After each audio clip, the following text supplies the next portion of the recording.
अर्धकाय महावीर्यम चंद्रादित्य विवर्धनम सिंहिका गर्भ संभूतम तम राहु प्रणमाम्यहम। अर्थ है इसका कि वो जिनका शरीर आधा है, जिनकी काया आधी है, जो सूर्य और चंद्र को भी ग्रहण लगाने का कार्य करते हैं, सिंहिका के गर्भ से उत्पन्न हैं, अर्थात कि सिंहिका के पुत्र हैं, ऐसे राहु देव को मैं प्रणाम करता हूँ। दोस्तों, महर्षि पाराशर ने अपने बृहद पाराशर होरा शास्त्र में इस तरह से राहु की महिमा का वर्णन किया है, तो आप समझ सकते हैं कि राहु देव की स्थिति कितनी महत्वपूर्ण हो जाती है। वैसे भी कलयुग का राजा तो राहु ही है। 18 मई 2025 को राहु अपना राशि परिवर्तन करने जा रहे हैं और ये राशि परिवर्तन, राहु का ये राशि परिवर्तन हमारे सिंह लग्न और राशि के जातकों पर किस प्रकार का प्रभाव डालने वाला है। 18 मई 2025 से लेकर दिसंबर 2026 तक का ये 1.5 साल का पीरियड इनकी जिंदगी में किस प्रकार का निकलने वाला है, वही हम आज लोग डिस्कस करने वाले हैं। जी नमस्कार दोस्तों, कैसे हैं आप सभी। मैं आपका ज्योतिष मित्र श्लोक वर्मा आपके अपने चैनल श्री हनुमंत कृपा में आपका हार्दिक स्वागत करता हूं, अभिनंदन करता हूं।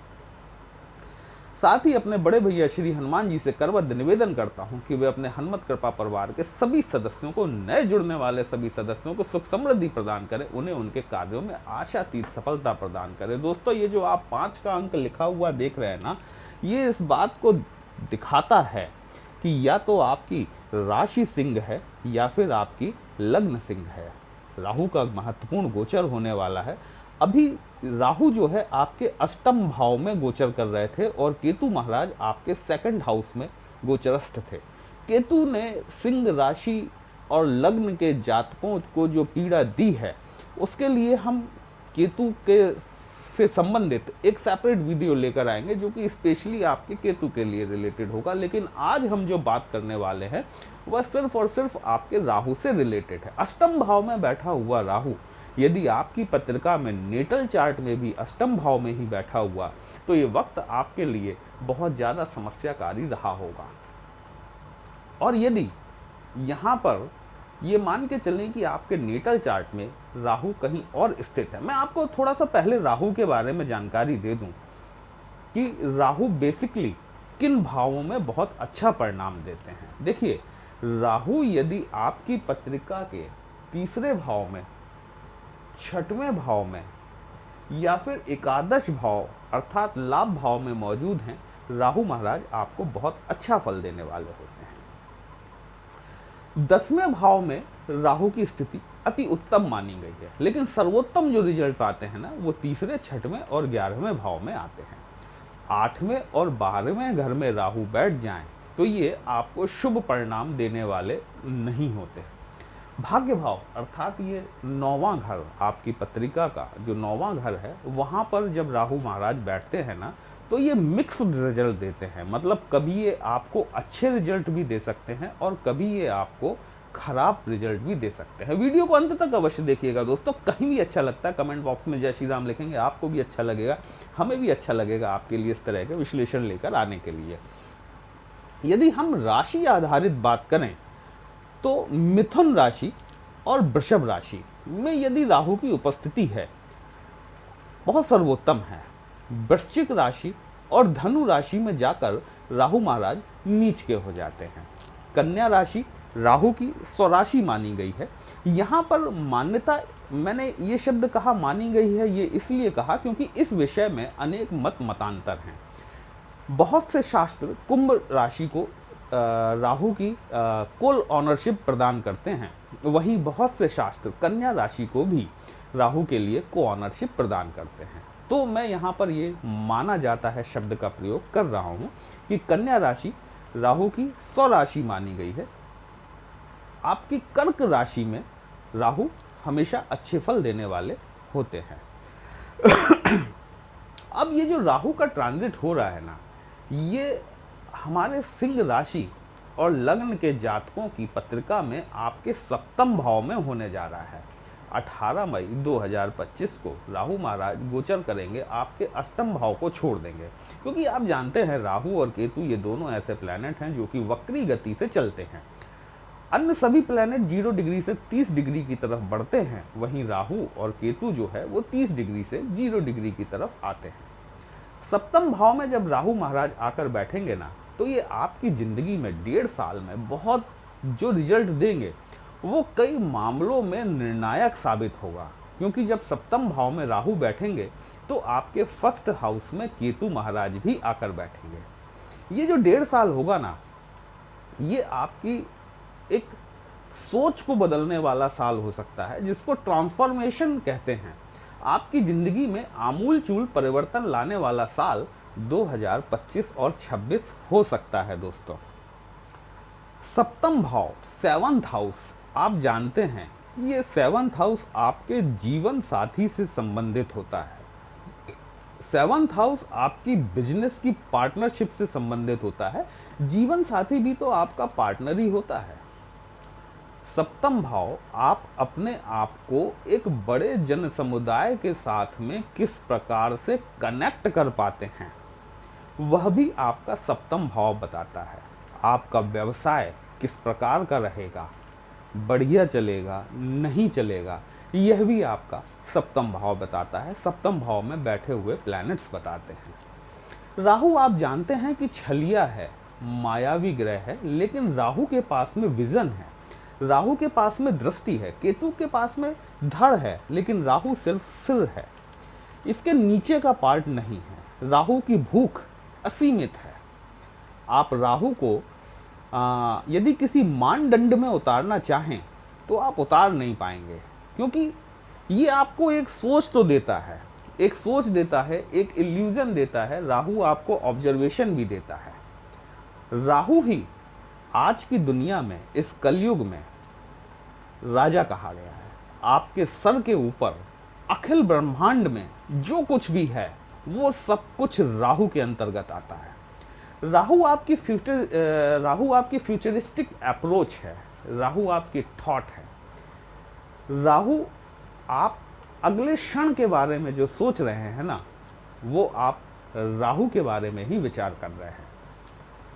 हमारे जीवन में राहु की पैठ इतनी गहराई तक है कि राहु को छोड़े बिना रहा नहीं जा सकता। ठीक है, किसी भी परिस्थिति में 24/7/365 डेज राहु आपकी दिनचर्या में शामिल है।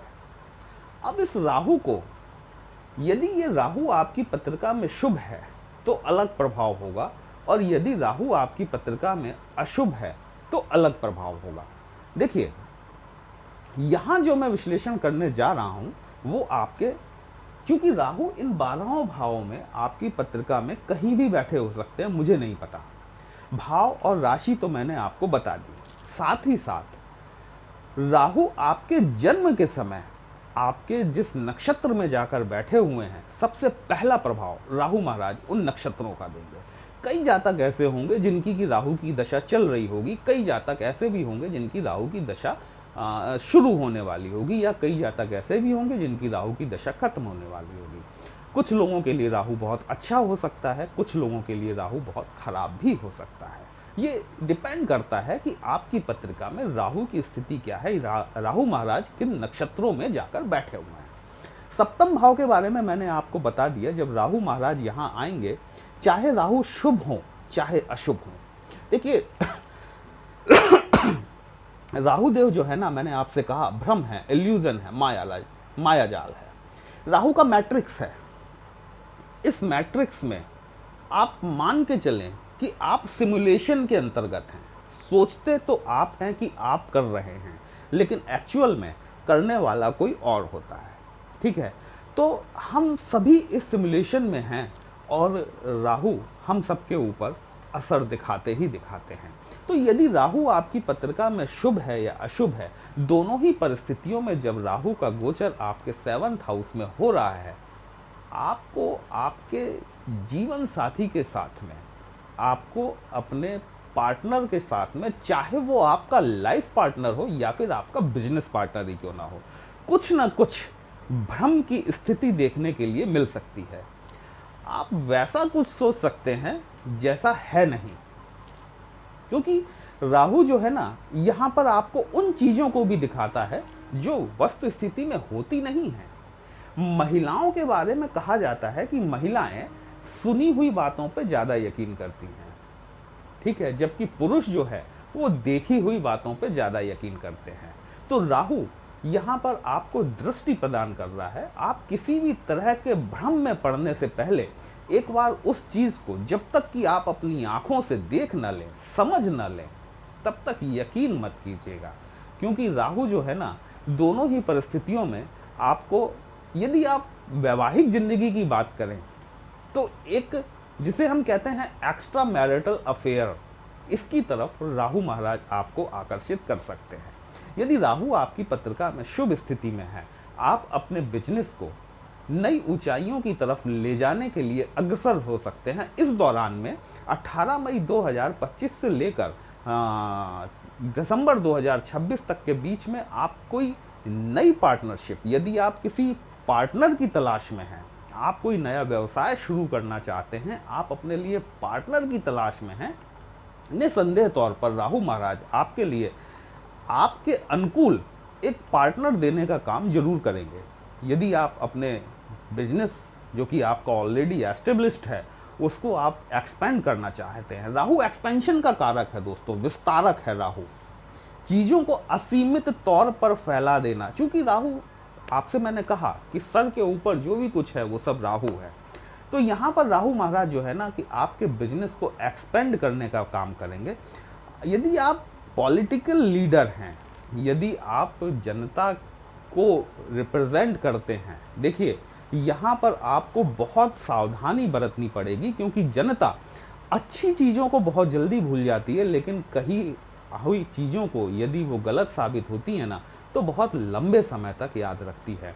वैसे तो देखा जाए तो राजनीति जो है ना, वो छल और मायाजाल ही है। राहु अपने आप में छल है, राहु अपने आप में मायावी है, मायाजाल है। इस 1.5 साल के पीरियड के दौरान आपको जनता से किसी भी प्रकार का ऐसा वादा नहीं कर देना है जिसको कि आप पूरा नहीं कर पाए। क्योंकि यदि आप कहने के बाद भी पूरा नहीं कर पाए तो फिर जनता आपको पानी पी पी कर कोसने वाली है 1.5 साल बाद। क्योंकि जनता इन 1.5 सालों में, यदि आपकी पत्रिका में राहु की शुभ स्थिति है, तो आपकी बात को बहुत ध्यान से सुनेगी और उस पर अमल भी करेगी। लेकिन अमल करने के बाद भी अगर उसे कोई रिजल्ट नहीं मिला तो नेताजी स्थिति थोड़ी सी प्रॉब्लमेटिक हो सकती है दिसंबर 2026 के बाद। अब हम राहु की दृष्टियों की बात करते हैं। देखिए, राहु को 3 दृष्टियां प्राप्त हैं, गुरु के समान ही 5वीं, 7वीं और 9वीं 3 दृष्टियां राहु को भी मिली हुई हैं। राहु की 5वीं दृष्टि जो है ना, ये आपके 3rd हाउस पर पड़ेगी, जहां पर 7 का अंक लिखा हुआ है। राहु की मित्र शुक्र की तुला राशि आपकी पत्रिका में 3rd हाउस में फॉल करती है। डिसीजन मेकिंग का भाव है, करेज का भाव है, आपके छोटी दूरी की होने वाली यात्राओं का भाव है। यही आपके पराक्रम को दिखाता है। आपका आस पड़ोस किस तरह का होता है यह भी दिखाता है। आपके छोटे भाई बहन किस तरह के हैं यह भी दिखाता है। यदि राहु आपकी पत्रिका में शुभ स्थिति में है तो आप ये मानकर चलें कि मई 2025 से लेकर दिसंबर 2026 के दौरान आपकी असीमित छोटी यात्राएं होने वाली हैं, जो कि लाभदायक स्थिति में होंगी। यहाँ पर मैं फिर आपसे कहना चाहूँगा कि राहु भ्रम है। कोई भी डिसीजन लें, कुछ भी, यदि आप कोई भी नया बिजनेस शुरू करना चाह रहे हैं, अपने से संबंधित, यदि आप अपनी लाइफ से संबंधित कोई बड़ा डिसीजन लेना चाह रहे हैं, आप विद्वजनों से, अपने गुरुजनों से, अपने पिता माता, अपने दोस्तों के साथ में, अपने छोटे भाई बहनों के साथ में एक बार जरूर सलाह लें। क्योंकि राहु जो है ना, वो मति भ्रम की स्थिति पैदा करते हैं, और ये मति भ्रम की स्थिति में कहीं कोई ऐसा डिसीजन ना हो जाए जो कि आपके लिए, भविष्य के लिए गलत साबित हो। तो कोई भी बड़ा डिसीजन लेने से पहले आपको अपने जिन लोगों के बारे में मैंने बताया उनसे एक बार कंसल्ट आपको जरूर करना चाहिए। तो यहाँ ये जो 3rd हाउस है ना आपका, ये आपका ऑनलाइन भी है, ये आपके इंटरनेट को भी रिप्रेजेंट करता है। आप जिस माध्यम से मुझे देख और सुन पा रहे हैं, ये भी राहु का ही माध्यम है। यदि आप ऑनलाइन बायर हैं, सेलर हैं, यदि आप यूट्यूबर हैं, इंस्टाग्राम पर रील्स बनाते हैं, फेसबुक पर जो रील्स बनाते हैं, यदि आप सोशल मीडिया या फिर मीडिया से जुड़े हुए पत्रकार हैं, एंकर हैं, न्यूज़ एंकर हैं, फिल्म से जुड़े हुए हैं, थर्ड हाउस पे राहु की एस्पेक्ट यदि आपकी पत्रिका में शुभ स्थिति में है, आपको निश्चित तौर पर अगला 1.5 वर्ष बड़ी मात्रा में सफलता दिला सकता है। राहु की सप्तम दृष्टि आपके फर्स्ट हाउस पर पड़ेगी। फर्स्ट हाउस पर केतु महाराज विद्यमान है। राहु से ज्यादा महत्वपूर्ण ग्रह केतु है। मैं कहता हूं कि 9 ग्रहों में सबसे ज्यादा महत्वपूर्ण ग्रह आपका केतु है। इसके बारे में हम सेपरेट वीडियो लाएंगे, क्योंकि केतु महाराज का जो डोमेन है ना, वो बहुत बड़ा है। वीडियो अगर इसी में शामिल करूंगा तो वीडियो बहुत लंबी हो जाएगी दोस्तों। राहु की 9वीं दृष्टि जो है वो आपके 11th हाउस पर पड़ेगी, लाभ भाव पर। जैसा कि आपको पता है, लाभ भाव या फिर इच्छा पूर्ति का भाव, यदि हम इसको शब्दों को यदि हम बांट दें तो इच्छा और पूर्ति 2 शब्द बनकर आते हैं। राहु लिमिटलेस है, राहु बाउंड्री लेस है। राहु के लिए कोई नियम, कोई दायरा मायने नहीं रखता। जब राहु की यहाँ पर दृष्टि पड़ेगी तो आपकी इच्छाओं की पूर्ति का कार्य राहु देव महाराज द्वारा यहाँ पर जरूर किया जाएगा। ये 11th हाउस ये आपके छोटे भाई बहनों को रिप्रेजेंट करता है, ये आपके बड़े भाई बहनों को रिप्रेजेंट करता है। कोई भी डिसीजन लेने से पहले एक बार अपने छोटे भाई बहन, बड़े भाई बहनों का निश्चित आपको एक बार उनके संज्ञान में अपना डिसीजन जरूर लाना चाहिए। उनसे जो सलाह मिलती है उस पर आपको अमल करना चाहिए। यही भाव, एकादश भाव आपका लाभ भाव जो है, यह आपके बड़े चाचा ताऊ को भी रिप्रेजेंट करता है। इच्छा पूर्ति, देखिए इंसान की जो इच्छाएं होती है ना, नैतिक और अनैतिक दोनों तरह की होती हैं। यहाँ पर राहु महाराज के लिए न तो कुछ नैतिक है न अनैतिक है।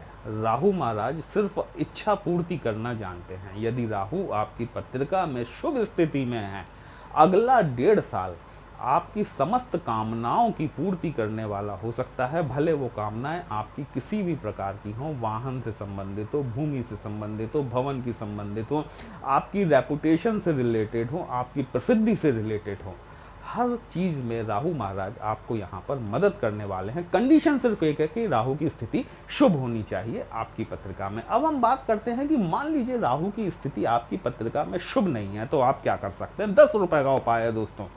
एक पानी वाला नारियल लीजिए, ब्राउन कलर का, जिसके ऊपर जटाएं होती हैं, हिलाने पर पानी बचता है। यदि आपका राहु शुभ नहीं है, अपने ऊपर से एंटी क्लॉकवाइज उसे 7 टाइम्स घुमाइए और उसका जल प्रवाह कर दीजिए। जल प्रवाह इस तरह से करना है कि वो नारियल आपको अपने से आगे की तरफ जल में जाता हुआ दिखना चाहिए। ऐसा ना हो कि वो वापस लौटकर आपकी तरफ आ जाए, इस बात का ध्यान रखिएगा। ओम भ्राम भ्रीम भ्रम स राहवे नमः, ये एक आयुर्वेदिक औषधि है। देखिए, यदि राहु महाराज आपकी पत्रिका में शुभ स्थिति में बैठे हुए हैं तो वो और शुभ हो जाएंगे, और यदि अशुभ स्थिति में बैठे हुए हैं ना, तो वो धीमे धीमे शुभ होना स्टार्ट हो जाएंगे।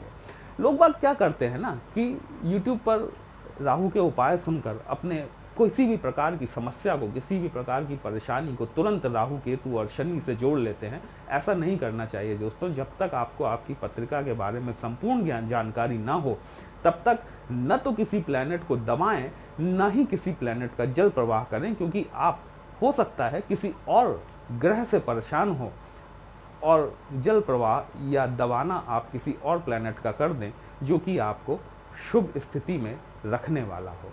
वीडियो कहीं भी अच्छा लगा हो दोस्तों, अपने इस चैनल को लाइक, शेयर और सब्सक्राइब जरूर कर लीजिएगा। यदि हमसे पत्रिका का विश्लेषण कराना चाहते हैं, हमारा व्हाट्सएप नंबर थंबनेल में दिया गया। पर्सनल कंसल्टेशन पेड होता है दोस्तों, एक छोटी सी फीस आपको पे करनी होती है।